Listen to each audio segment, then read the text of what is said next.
Tuesday, and it's Mansfield today. We joke around, we have fun here, we laugh a bit. Oh, by the way, Advocate Lance Brogden, hello. Afternoon, Jim. Good to see you, friend. Yeah, I am just chattering away to myself, and I'm not even introducing our guest. Advocate Brogden is our resident legal eagle. As I was saying, we do have fun, we have laughs and all the rest of it, but there are times where we do touch on serious, very serious topics, and this is one of them.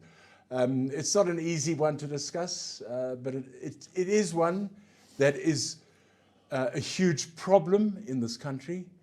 And although this is basically an adult platform, it may not be a bad thing for you to watch this particular vodcast. And if you think it appropriate, maybe get your teenage child or children to download it as well, because there may be something they can learn, because we're talking about the very serious topic of sexual offences. Lance, what are sexual offence crimes?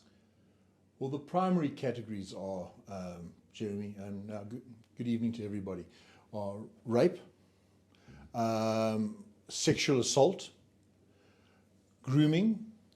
Let me first handle those three. So rape is forcing someone to have intercourse without their consent.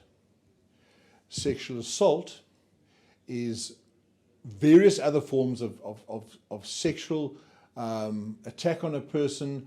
It doesn't necessarily mean intercourse, but it could mean forcing oral sex and various other practices. Or sexual assault is forcing somebody to watch, partake, or contribute in an act of this without the consent of the other party. Grooming is what disturbs me now, and I want you to share this with your children. We're trying to do this in a most serious manner as possible, but most of the sexual activities against children are by people that they know, people that they befriend, people they think they know, and often family members. So sexual grooming is where the child is prepared and made comfortable and given the right clothing, etc., for participation in a sexual act or filmed in a certain way. And it is really, really, really very painful. And please make your children aware, none of this is right. It is not their fault, and they must immediately walk away. The next three are incest. Incest means having a sexual relationship with a person who is too close to you in blood, too close in family. Now, it's not only because of we've seen in time where societies really intermarry to such a degree, you get various physical and psychological negative genetic impact, but also it's very bad in the family units. That's why incest is a crime, because it has serious implications on the whole family unit, you know, a brother marrying a sister, and etc. Then the last two, child pornography. I don't think I have to say too much about that. Besides that, it's disgusting, disappointing, and unacceptable. Please look after your children, and any time you hear of child pornography, or the last one, child prostitution, those are the big 6 crimes. When it comes across your plate, it must be reported. And I hold it against you if you don't report it. We have to start looking after women, people generally, and children more than ever before. What court deals with sexual offences in this country? Right, so it's the Regional Magistrates Court. So it deals not only sexual offences, but more with more complex things like violent armed robbery, murder. So it's not just a normal magistrates court, it's the regional court, and handling sexual offences. There are about 60 of them in South Africa. Very, very important. And just another thing is, so we'll actually go back a second, just differentiate between those 6 major crimes I mentioned to you. The Sexual Offences Act relates to not purporting to or supporting prostitution, brothels, etc. So that's another set of crimes, but they're not on a person, they're on an activity. What is the minimum sentence that regional magistrates court could impose for a sexual offence? You know, let's say something like rape. Okay, yeah, rape being extremely disturbing. So this is, now please hear me, this is the minimum. First offender, the minimum is 10 years. If found guilty, it's not a discretion up to it. And second offence, the minimum is 15 years. The two together is a life sentence. 25 years is pretty much a life sentence. Okay.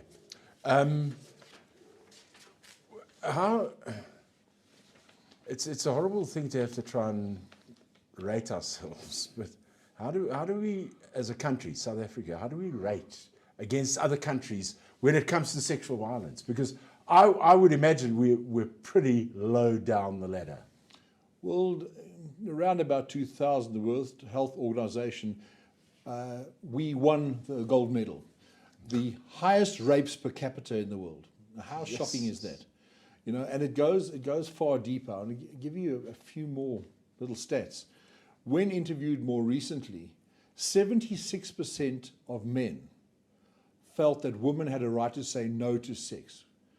That's great, but then it means that there are 24% of you bastards out there that think that women don't have a right to say no. Wow, how shocking is that? So that's the first harsh thing. A few more. Oh, here's another one. So we only think of sex crimes against women. It's not.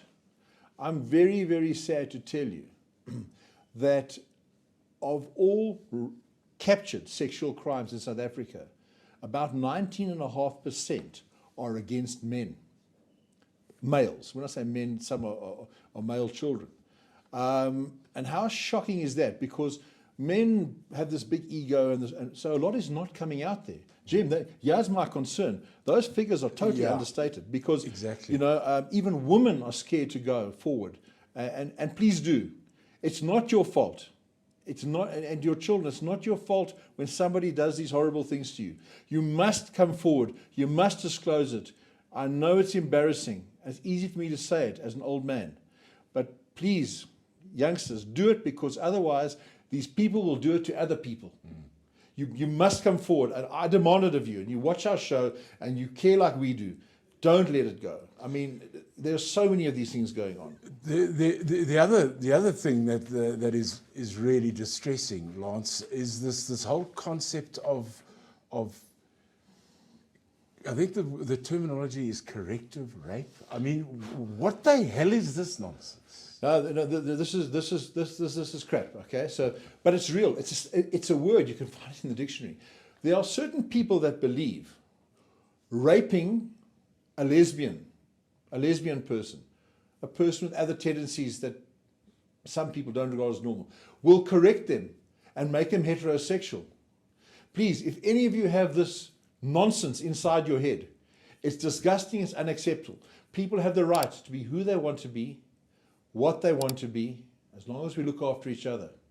Please, this is the sort of trauma we have, not only in this country, in many countries in the world. It is extremely painful. This must stop. These shows here, share this with everybody you know.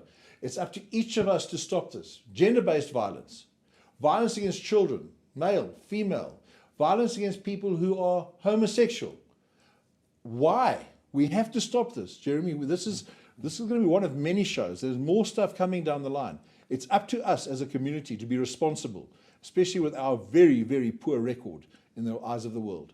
Where does sexual harassment fit into all of this? Okay, so sexual harassment per se is not a crime in terms of the Criminal Act.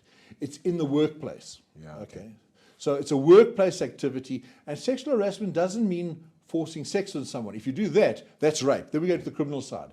It's harassing somebody, male or female. Please, guys, don't. There are certain young men in organizations that women try to take advantage of them for whatever reason. But the point I'm trying to make is sexual harassment is a workplace thing. It's Employment Equity Act offence. And don't be scared to come forward.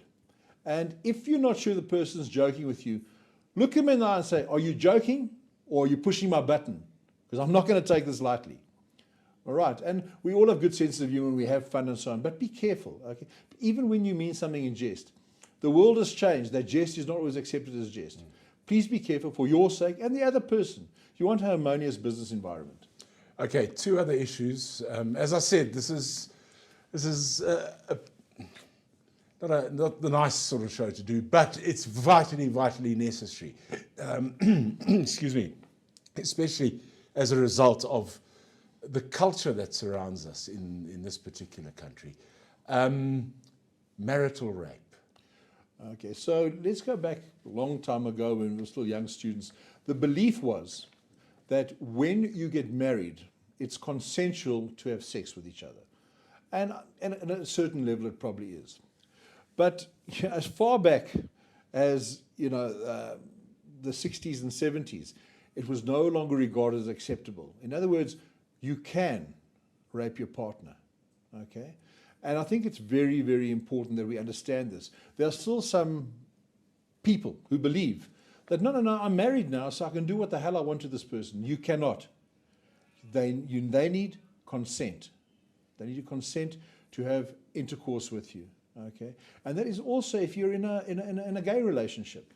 You don't have that authority. People have to give the consent. So, and another thing is, so in defense, so let's get a little bit, if we were in court now, the defense, for example, like, well, this lady is a prostitute. That's not a defense, okay? You can't say, well, therefore it's fine for me to force myself on her. Or she has a really checkered background. Who are you but to say that? So those are no longer defenses, and I think it's good. So you can rape somebody within a marriage, and when a marriage, let's go farther, universal partnership, intimate partnership, it's no longer a thing that, well, it's consensual just because we are together. Finally, also another touchy one, bestiality. Yeah, Jim, so for those who don't know, this is sexual acts against or with animals.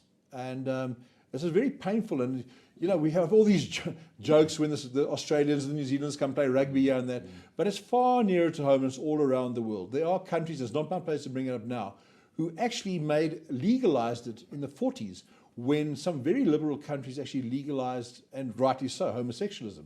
I mean, a lot of countries, it's illegal still. I mean, you get into big trouble for that stuff.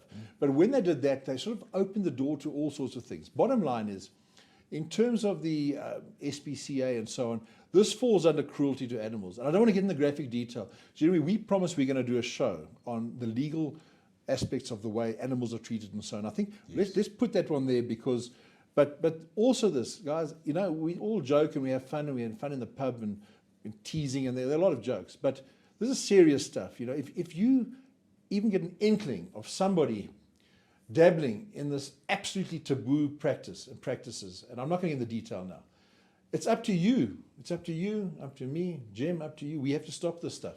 It's wrong. So my bottom line is we have to start looking after the people of our country, children, women, people who have a different sexual inclination. It's up to us to make sure we have a sound society. We don't. Ours is scarred, it's damaged, and the world looks at us as a bunch of idiots. It's time we stepped up. And if you're just going to rely on the police and the government, good luck. It's every one of us to see the scourge is ripped out of our society. Edward Brogden, thank you very much. As we said at the beginning of this, it is not an easy subject to bring up, but it's a vital one that needs to be discussed in the public domain. And as we said, please pass this on, and if you feel it appropriate, please get your kids to download it and to pass it on as well, because there are things here that every single member of our society can learn from what's been said on this particular podcast. Thank you for joining us. Until next time, goodbye. Thank you.